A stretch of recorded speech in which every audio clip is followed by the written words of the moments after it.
Yan guys, balik kakabit na natin yung ating piston ring. Ito yung ating piston. So nakakabit na lahat yan bago. Ito yung ating pinagpalitan. Yun, kabit na natin piston ring.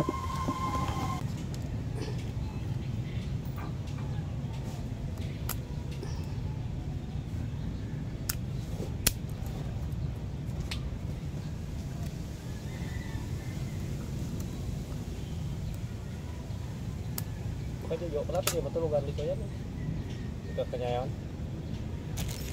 Sila? Ganda na ako eh. Ano, mayroon lang naman gray. Ay pag doon, mainit doon, dito. Mamaya natin yan guys, iayos ang pwesto. Ha? Mamaya natin iayos ang ano yan. Buti, pwede siya. Last guys. Wala pa si Boss Jack? Doon tayo, sanak na dyan. Napag-Sabado mo.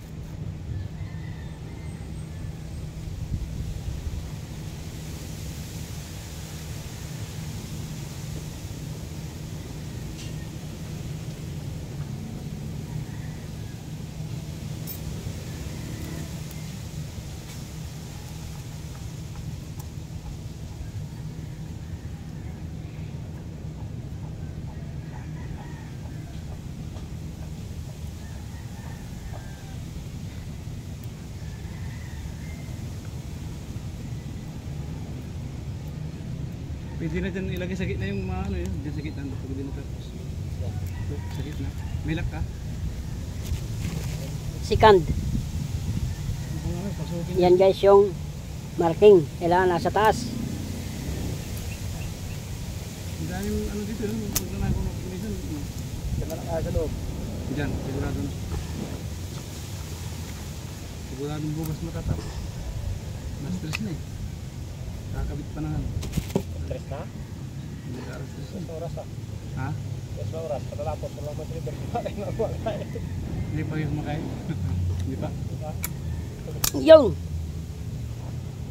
bali setting natin.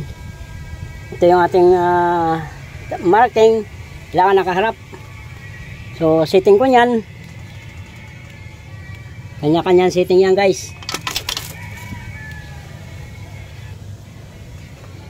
Yun. Tapos yung second ko nyan. Yan. Tapos yung first dito sa bila.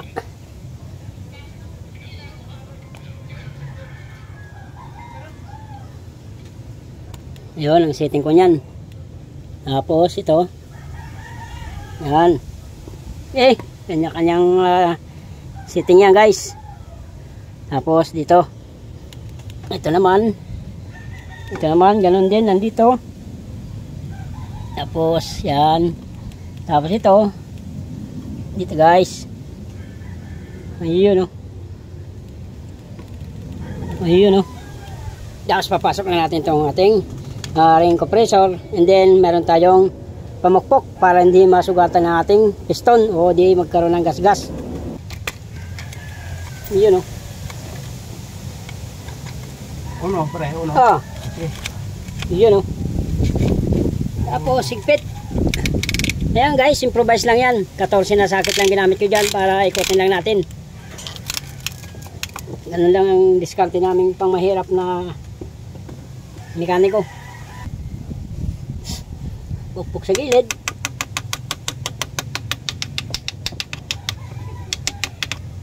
Higpit. Irugan mo pa. Saan ba ka? Ang mamay, mahilaw ko dito si Lalim. Hila. Yan.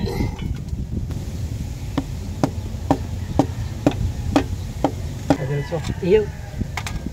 Nakarambot na. Tulak ng konti. Hop. Yase. Diretso. Okay. Number 4.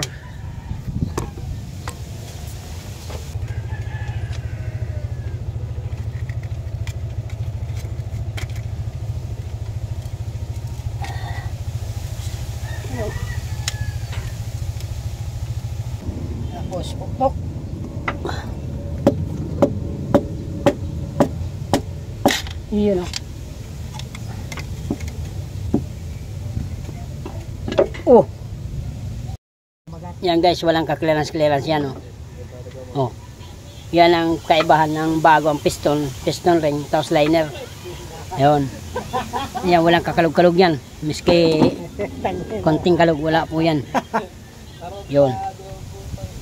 Ano baba? Kanina guys, malaki clearance yan. Talagang makakalog mo yan. Halos nakita nga yung piston ring pag bumaba ng konti. Pero yan, wala na yan. Ano boy, baba? Ha? Hinihintay ko lang yung signal mo eh.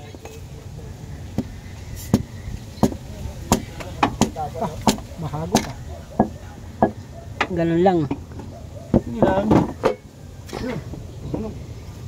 Simple lang na mga tools guys. Pang mahirap lang yan. Puro ano lang yan oh. Pero kahit pa paano nakakatapos. May gad yung isa. Nandun. Ay, ito na pala. Yan.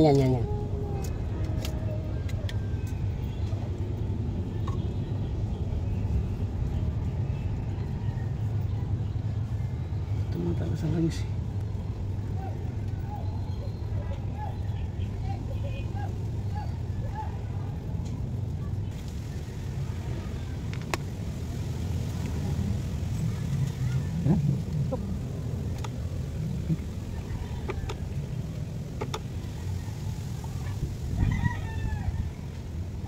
Okay. Ipatong mo pala yung plastic nyo. Para patong natin dyan sa likod.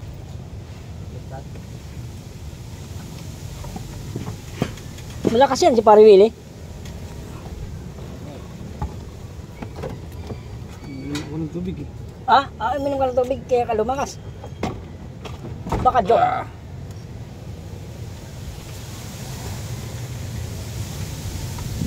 Isa pa, baba. Sige pa. Baka joke.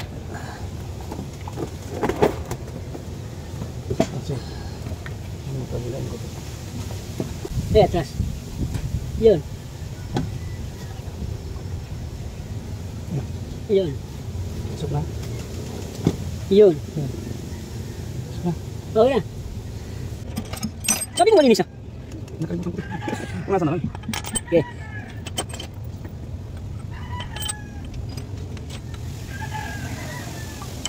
Yun. Spot na spot ah. Okay.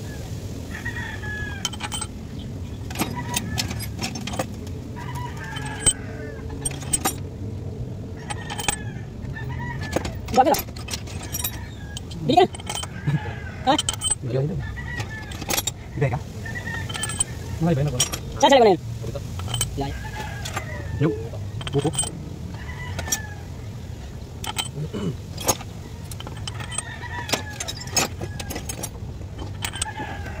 Sige, piti. Yan, higpitan nila yan guys.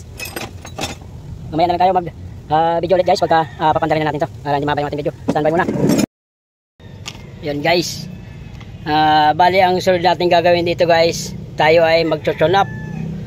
So ang gagawin natin tune up natin dito guys is ang firing order niyan 1342. Ngayon guys, kailangan naka-uno tayo doon sa ating timing mark. Naka-uno yan guys. So ngayon ito, ayan ang uno niyan, ang intake na 3 tukod. Yun ang palatandaan niyan guys na naka-uno tayo. Saan pillar gauge mo? Bali ang gagamitin nating gauge dito guys is 18mm for chip 1. Ayun. So start tayo ng uno, tapos yan naka-top dead center yan guys. Naka timing mark na rin ang uno yan. Ayun. Yan. Ang kasunod yan guys ay 3.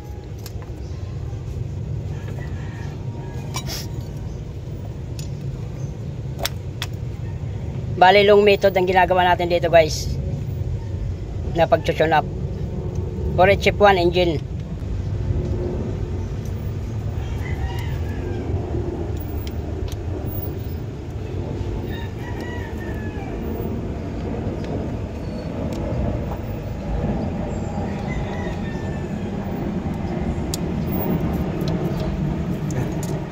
Yun.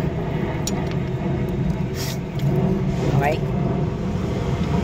Yung isa okay naman, hindi na natin adjust yan.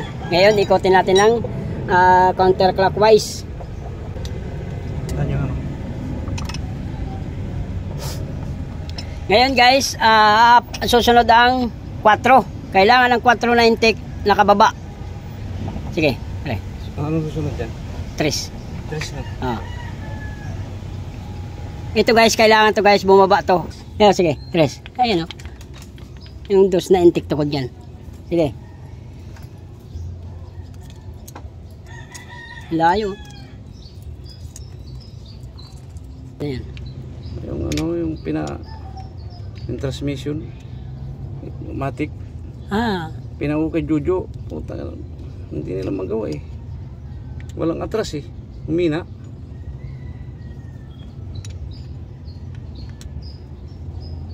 Sino yung Jojo? Jojo, nandun sa ano. Yung transmission ng Starret, pinaulit ko.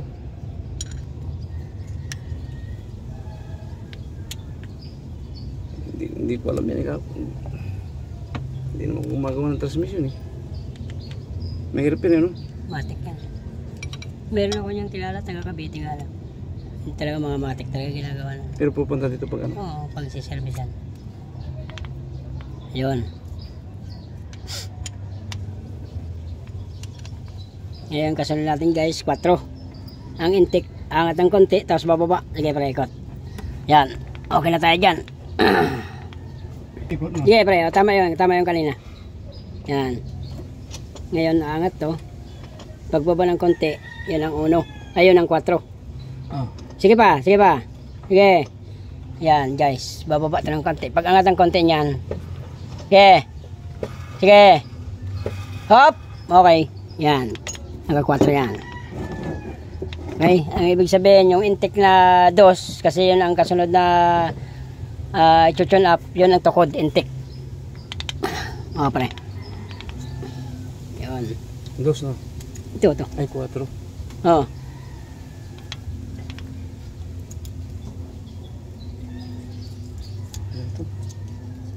Yan, layo yan.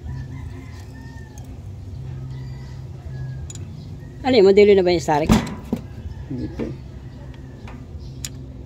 Pinano ko nga yung ano, kasi pinalitan ko ng ano eh, hindi naman mahina tumakbo yung atras.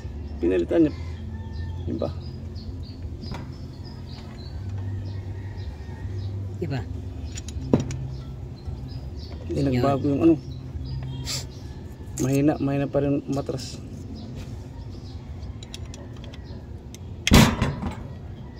Bari, ang gauge natin dyan guys is 18 millimeter. Ang gauge namin yan, depende po sa ibang gumagawa. Basta yan po yung sa akin, yun po yung aming gauge ng Polychip 1. Yun. Ngayon guys, ikot na naman. Bali, ang angat ngayon yan, yung intake na 1. Pag angat ng konti, bababa ng konti yan, yun ang kasunod, ayun ang magdudos na yun guys. So hawakan natin para maramdaman natin kung bababa na siya o angat. Sige. Sige, pre. Sige.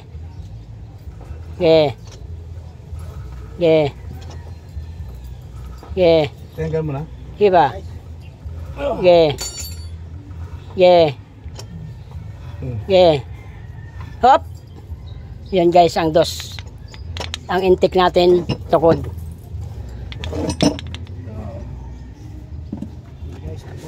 Yan ang ating tune up niyan guys. 2 no. Ah.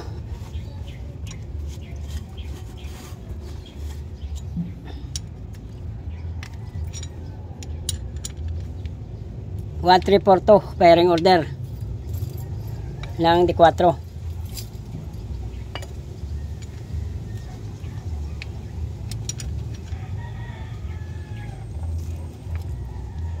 Yun ang tune up natin guys.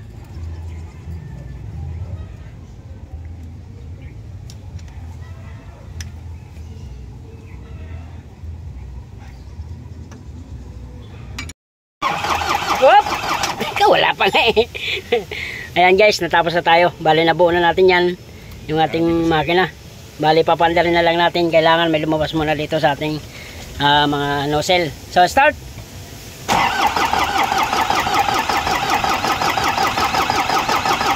Ayun, lumalakas na yung kanyang redondo. Whoop! Ayun guys, may lumabas na. Isasara na natin yan. Guys. Yan yung mga audience ko, tawa na tawa. Nagtatanong kung saan daw yung pa-north.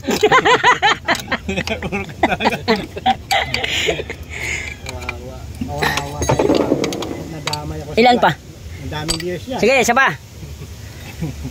Kailangan may lumabas dyan guys. Hop! Yun, 4. Andres, lumabas na rin yan. Panord. Panord ang ikot ha. Nama yung lagay mo na. Ito lang. 10. Hop, teka lang. Yan guys, bali isa na lang. Pero andar na yan guys. Ayan yung ating mga audience, nandito pa sa likod. Walang mangyayari dito sa ano natin, dinukot na bullet chip 1 na semi-electronic. Mandukot yan guys. Kahit nakapal na dinukot. Teka, isa lang natin, andar na yan. So ayan guys, bali kompleto na yan. Paandarin na natin guys itong ating dinukot na makina. So ayan, kompleto na yan lahat. Malinis na. So start natin guys kung andar. Start. Iyon oh. One click guys yung ating ginawa. Bago piston yan. So dati yan guys, may usok yan dyan sa blue bay. May blue bay dati yan. Ayan, malakas pa yung talsik ng langis. Bagong piston yan guys. At sigurado. Doon guys, walang kausok-usok yan. Pagkabago lahat talaga, piston ring liner, wala kang asahang usok dyan pagkatama yung mga pyesa na kinakabit. So ito guys, ipapakita ko po sa inyo yung ating mga pinagpalitan na pyesa. Yan guys, yung ating mga pinagpalitan pyesa. Bali, ang pinakamalala talaga dito guys, yung uno, yun talagang may scratch. Yun, bali yung isa niyan guys, nandun sa auto supply na iwan. Pero ito talagang masama niyan guys sa ating piston. Yan palatandaan na nag-overheat. Yun. Ayan guys, masyadong gastado. Ayun oh. Kaya pinalitan natin gan guys. Isa lang sana bibili natin kasi silang may problema. Pero ang nangyari, lahat na natin pinalitan para isang gawaan na lang. Ayan, kompleto na yan. Yan ang ating mga pinagpalitan pyesa dyan. So guys, yun ating ginawa. Ang business po na ito is delivery ng gasol. Yun. Meron pa tayong susunod dyan. Corechil 1 naman, ganun din ang problema. Bali, ang problema naman nun, blue bay din, mausok natin. So 2 araw natin ginawa yan na Corechil 1 ng makina na semi-computer. So hanggang dito lang aking video guys. Please like, share, and subscribe. Pa-click na rin ang notification bell para updated po kayo sa aking susunod na papakitang video. Maraming salamat po sa inyong panonood.